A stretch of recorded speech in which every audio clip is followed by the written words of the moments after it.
All right, I'm here with Bear, who is nominated tonight for Black Sails. Congrats. Thank you. Thank you so much. Okay, so I understand there was humming last year, so now you're a pro. What am I going to be treated with? I don't know. I don't know what to expect this year. You know, this is a weird year for me because I just did not expect that my bizarre little pirate tune would catch this kind of attention. You know, I mean, it's such a weird thing.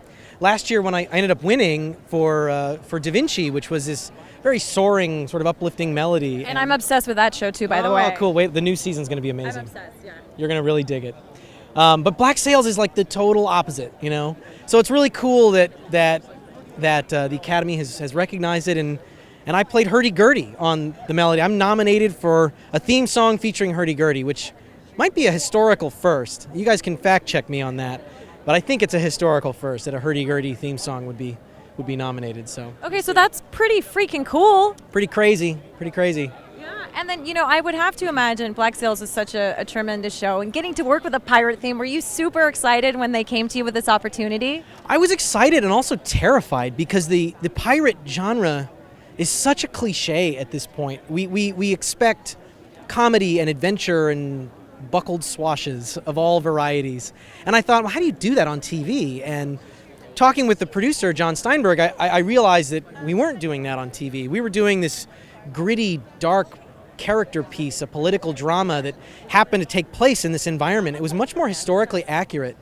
So for me, that was my path in. I could throw out the orchestra, throw out the brass. We're not going to go that direction and try something really historically grounded. So I started researching instruments of that time period, and basically all the instruments in the score existed in 1715. They're all small enough you could pick them up, put them on a pirate ship, and take them with you. That was like my starting point, and I created this thing that was just really weird. I mean, that's the thing. It's just weird and dark, and with these almost like heavy metal influences. It's like I said, it's the opposite of Da Vinci's Demons, which is why it never occurred to me that I would be here talking to you about it a year later, so it was pretty cool. You've been busy with the new show as well. Tell us about that. Well, I've been working on my third show for Stars, like Da Vinci and Black Sails. I just started working on Outlander, and that's pretty amazing. Like those other two shows, it's a totally different genre. It's a sweeping romance that takes place in Scotland in 1743, so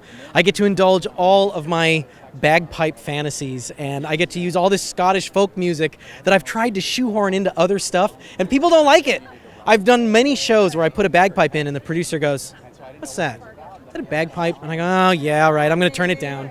And now I can just say, "Yes, man, you got bagpipes." I love it. You can unleash your inner love for the bagpipe. Oh, it's barely inner. My love for bagpipe is well known. So it's been kind of a dream come true. And the cool thing is, working with Stars, like they just create these environments where you can really let go and do really daring, cool things. So, who knows? The first two shows I did with Stars, we got Emmy nods. So who knows what'll happen next year.